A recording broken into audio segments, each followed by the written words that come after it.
Greetings, gentles and ladiesmen, I'm ExoParadigmGamer, and welcome to my 3-part mega review of The Legend of Zelda Skyward Sword.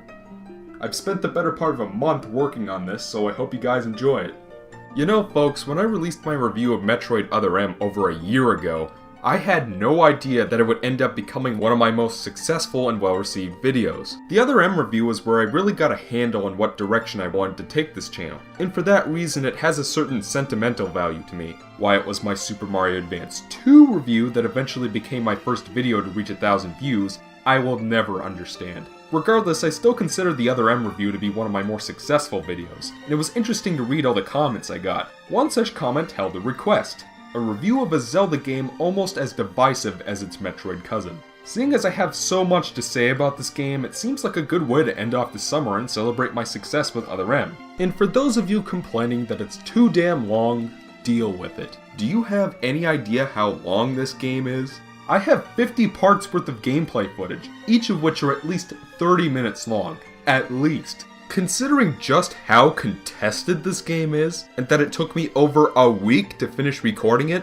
I think I'm entitled to make this a little longer than usual, don't you think? The Legend of Zelda, a series renowned and rejoiced for its considerable impact on the gaming medium. While Super Mario may have pioneered the platforming genre, Zelda breathed new life into the archaic and aging adventure RPG genre, even inspiring the likes of Final Fantasy. When Mario jumped to 3D and invented 3D platforming, so too did Zelda lay out the formula for a successful 3D adventure game with one of the most popular games of all time, The Legend of Zelda: Ocarina of Time. The impact and influence of the Zelda series on the entire gaming industry cannot be overstated.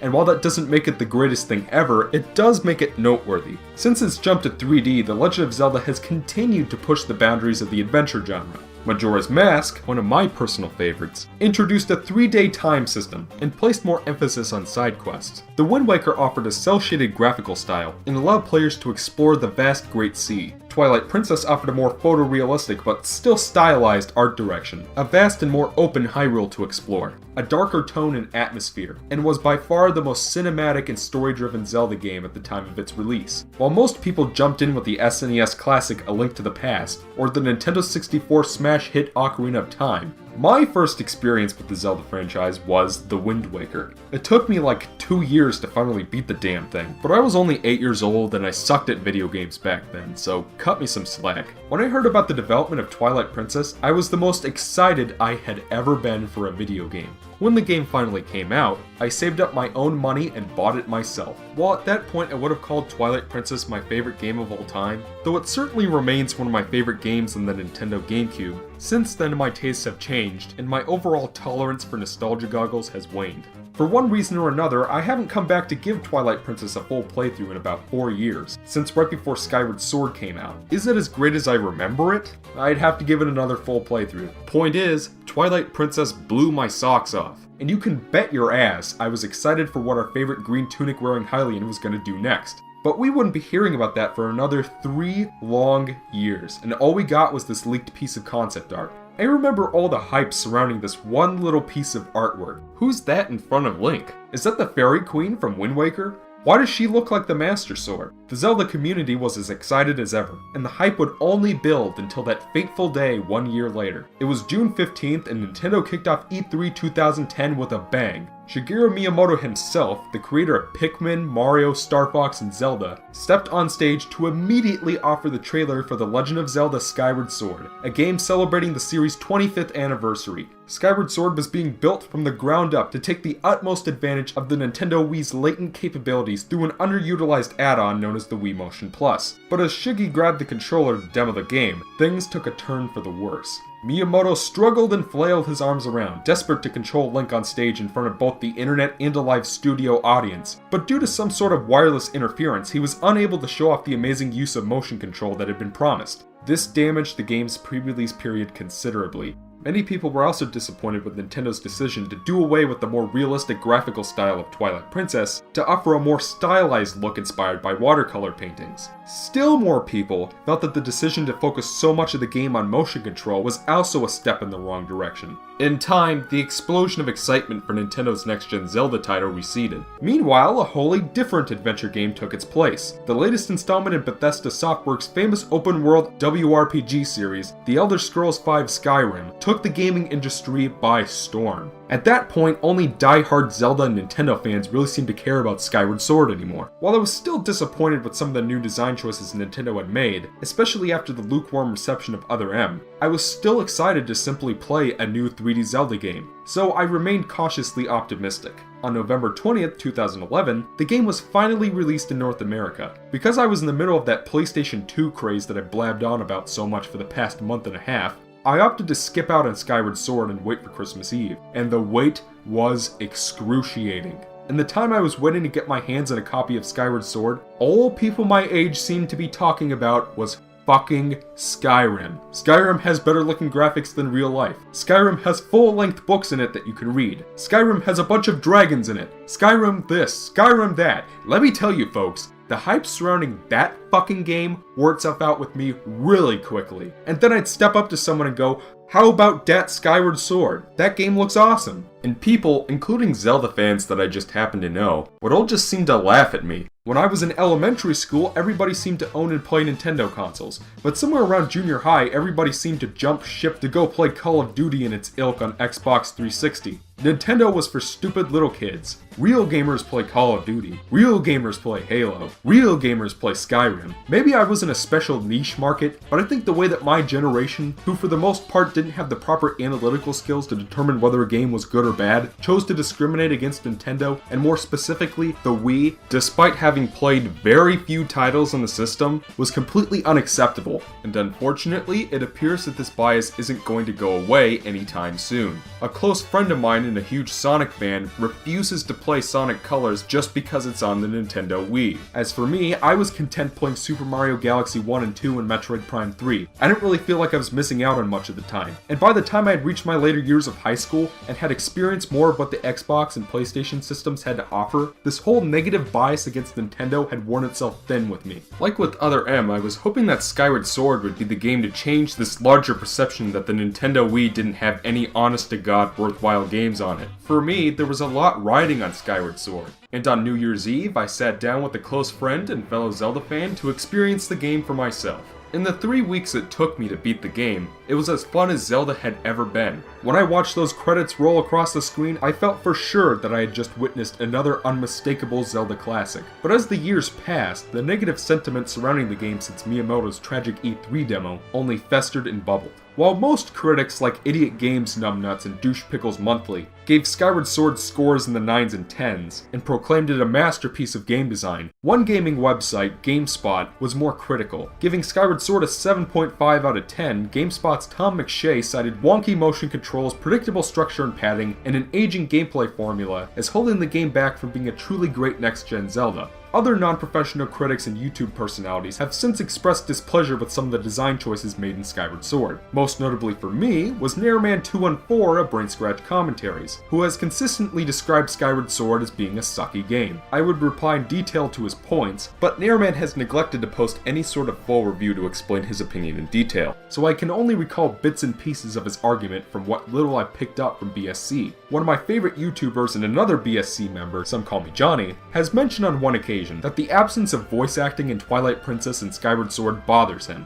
Oh, and there's also Egoraptor makes a point of saying that he doesn't like Skyward Sword either. And oh boy, does he. And from what I can understand, it seems to be because Skyward Sword ignores the original open-world gameplay style that put Zelda on the map in the first place, due to its formulaic structure and design, as well as its overabundance of hand-holding tutorials. All valid and legitimate criticisms that I can respect. Because of this, I think it's safe to say that Skyward Sword is easily the most divisive entry in the Zelda series to date. Some people love it and say it's the best, other people can't stand it and think it's the worst. There are people in between, but the overarching conception seems to be that Skyward Sword is a lesser game in the Zelda series. After becoming more familiar with the negative criticism surrounding Skyward Sword, I gave it a second playthrough and tried to view it more objectively. I tried to take off the nostalgia goggles of playing Wind Waker, Twilight Princess, Minish Cap, and the GBA Link to the Past as a kid, and put them on the back shelf. I did away with this idea that because I was playing a Zelda game, nothing could be bad or terrible, and in the end, I did find my admiration for Skyward Sword starting to diminish. After soaking myself in both the positive perspective and the negative perspective,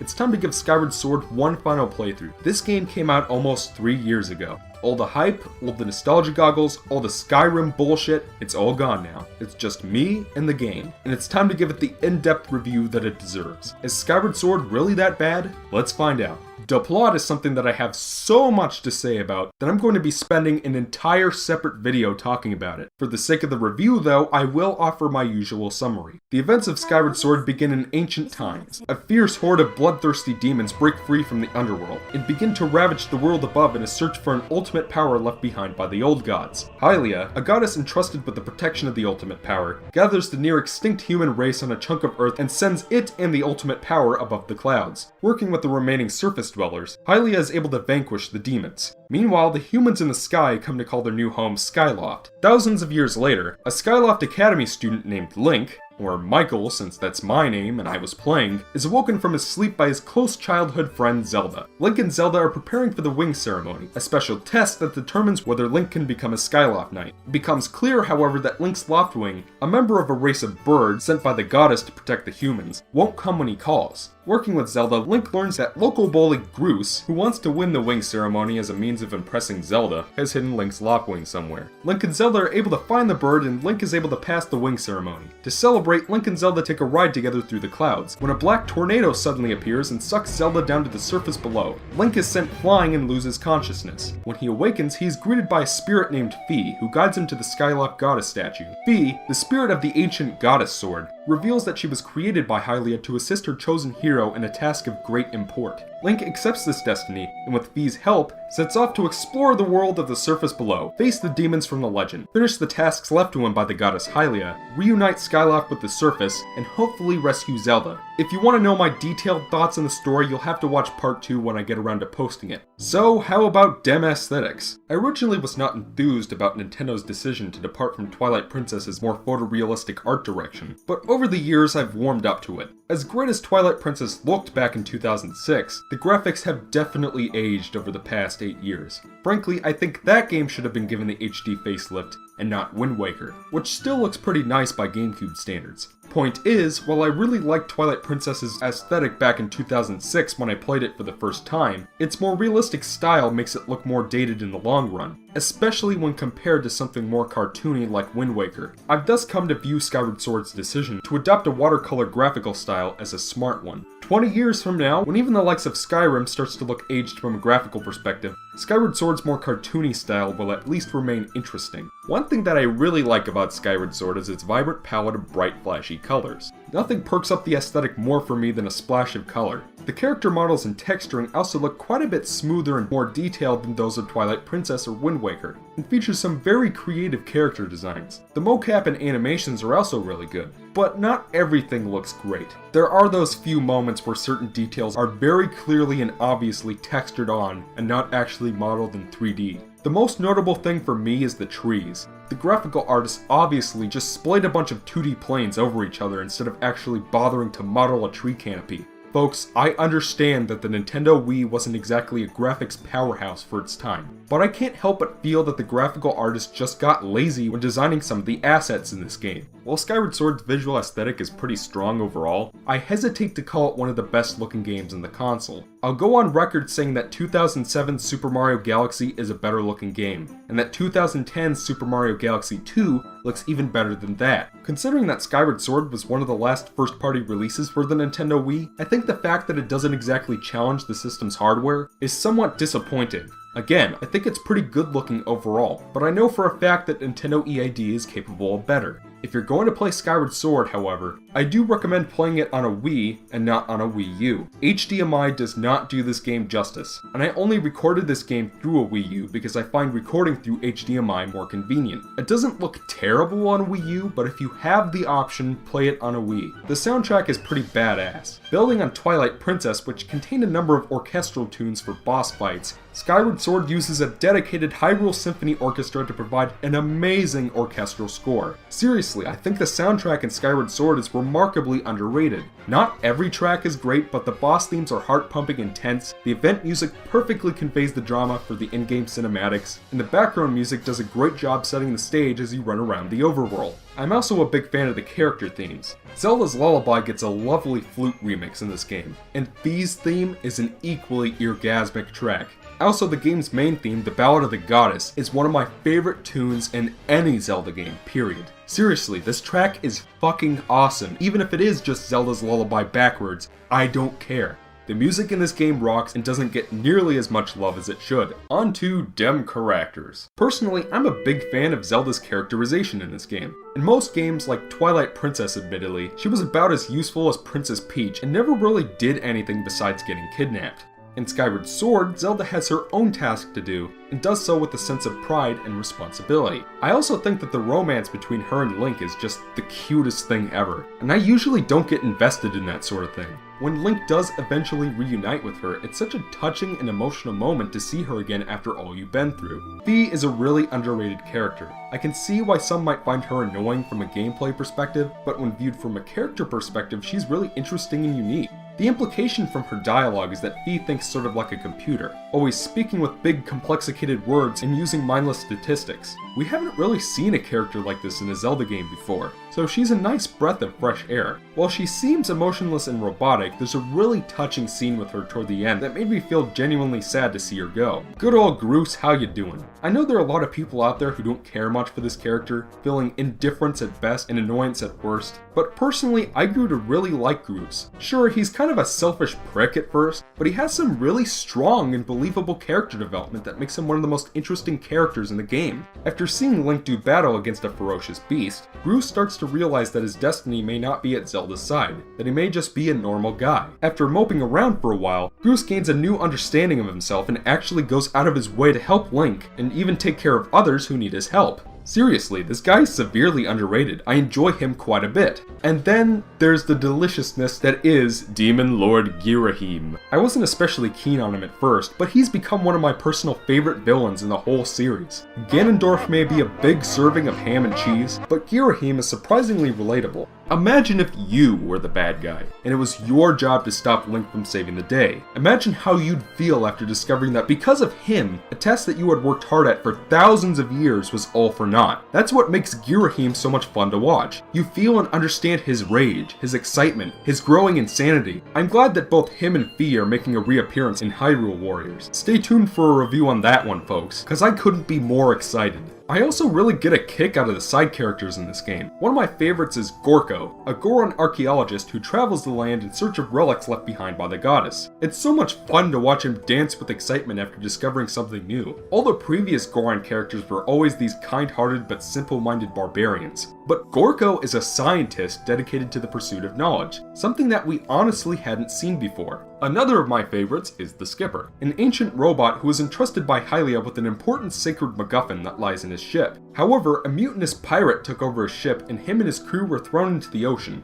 His remains rusted apart at the shore, but Link is able to reactivate him with the Timeshift Stone, and makes a deal to help the Skipper track down his ship in return for the sacred MacGuffin. While hunting for the ship, you find your way to the Skipper's home, only to discover that over time, his crew has also rusted apart. It's honestly really sad, especially since the character lacks the emotional capacity to understand all that he's lost. Many people like to cite Majora's Mask as the best game in terms of side characters, but Skyward Sword might just take the cake. The creative character designs, well-done animations, and sense of history, personality, and depth go a long way in selling the virtual world that Skyward Sword encompasses, and that's something about this game that I don't think many Zelda fans seem to appreciate. At any rate, that's all the time we have for this part. Join me in part 2 when we begin a very detailed discussion on the story, which is, in my opinion, one of the weakest parts of the game. Until then, I'm ExoParadigmGamer, and I hope you guys enjoyed the video.